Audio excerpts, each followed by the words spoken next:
So today we're going to do a short demo of some of the content we have in this build of Path of Exile 2. We're starting here at about level 11, which is around halfway through Act 1. Right away as Jonathan plays with the graveyard, you're going to notice the massive improvements we've made to the Path of Exile engine since 3.0 was released. Environments, characters, and items all use physically based rendering, which gives the whole game a realistic look. We have new main character class models with all new animations and completely new item base types. Most of these have physics for many of the little details, which makes them a lot more awesome.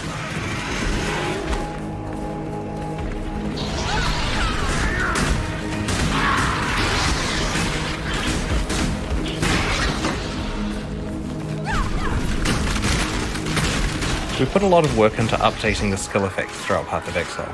For example, when you fire a split arrow, you really feel the individual arrows because some stick in the walls and others bounce off realistically.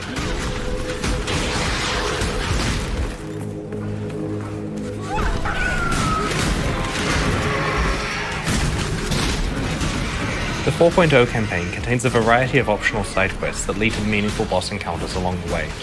Very soon we're going to encounter Lachlan, an NPC who has lost his family.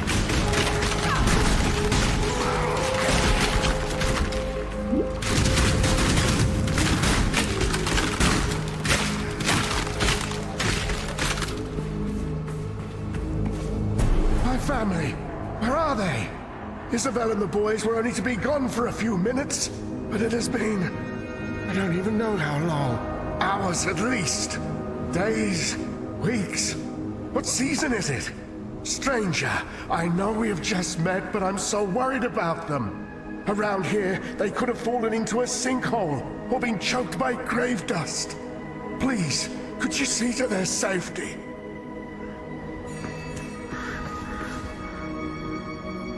The game has changed a lot more than just visually though.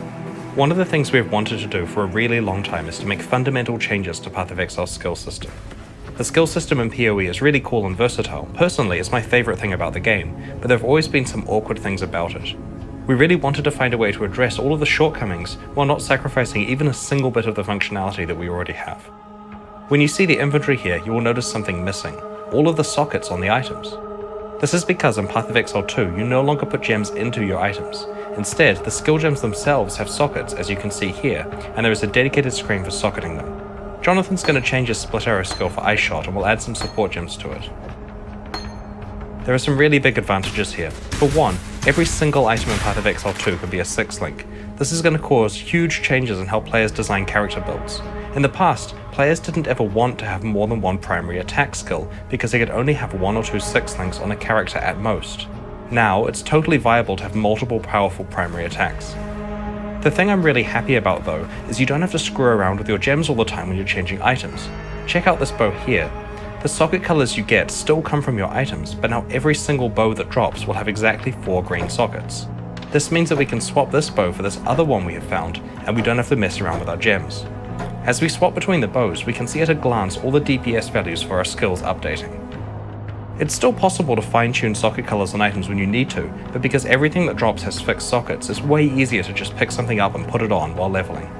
For new players, another really great advantage is that it's now impossible to socket a support gem into a skill gem that it doesn't work with. For example, this multiple projectiles gem can't be socketed into Leap Slam, but you can see with all the highlighted sockets that it will work with the other bow skills. Some of you will be wondering about skills like auras. A lot of the time in the old skill system, you'd throw a few gems together in a 4-link with few or no support gems. How can you do that when you have a limited number of active skill slots? The answer is meta gems. Meta gems are like super support gems that let you put multiple actives into them. For example, we want to run a few different auras on this character. We can put this proficiency gem into the character and load it up with auras. It even lets you bind a single key to enable all of the auras at once.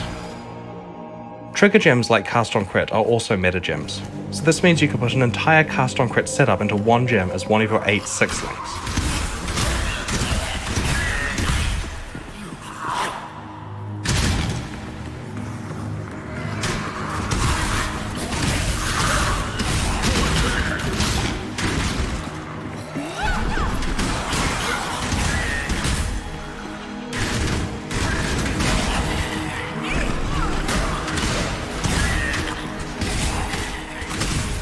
One of the things we really wanted to improve in Path of Exile 2 was our lighting system. The new PBR rendering, in addition to a much more realistic light fall-off, makes this area look significantly more awesome than what we could possibly achieve in the past.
Please make them stop.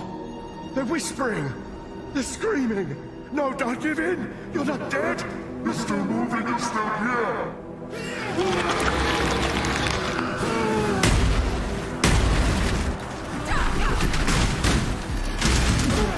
One of the things that's really exciting about creating an entirely new campaign is that we get to apply all of our boss creation skills to early bosses as well. The first few acts of Path of Exile 1 have bosses that are some of the earliest content we ever made, and their age is really showing. This fight here is the same level as the Fairgraves fight in the original campaign, but it's a lot more advanced.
Learn to let go of your burdens.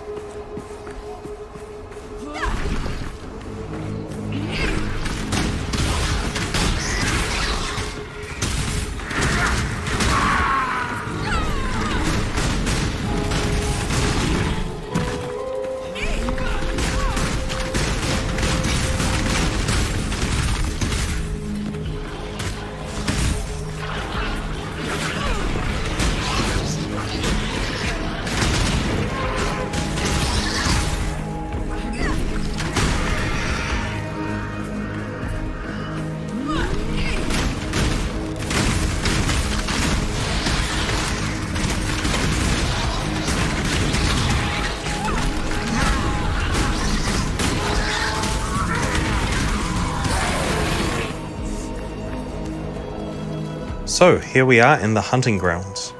Now we're going to show you something that players have been requesting for a really long time. In Path of Exile 2, we finally have shapeshifting.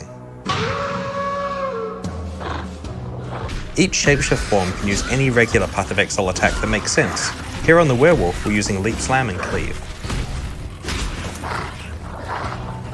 One of the other things we thought that was really important with shapeshifting is that you could just change back and forth at any time, walking around in the middle of a skill whenever, just hit the button and go.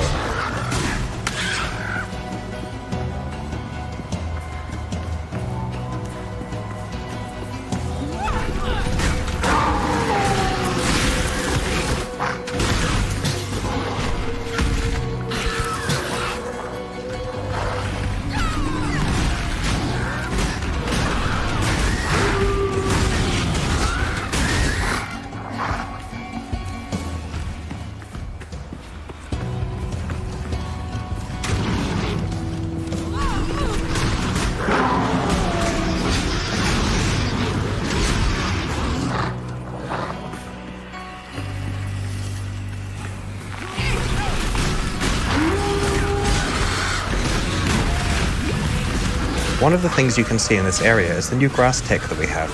It's done using pre-computed ray tracing. It's both way nicer looking and has better performance than what we used to have before.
And that there is a small slice of Path of Exile 2.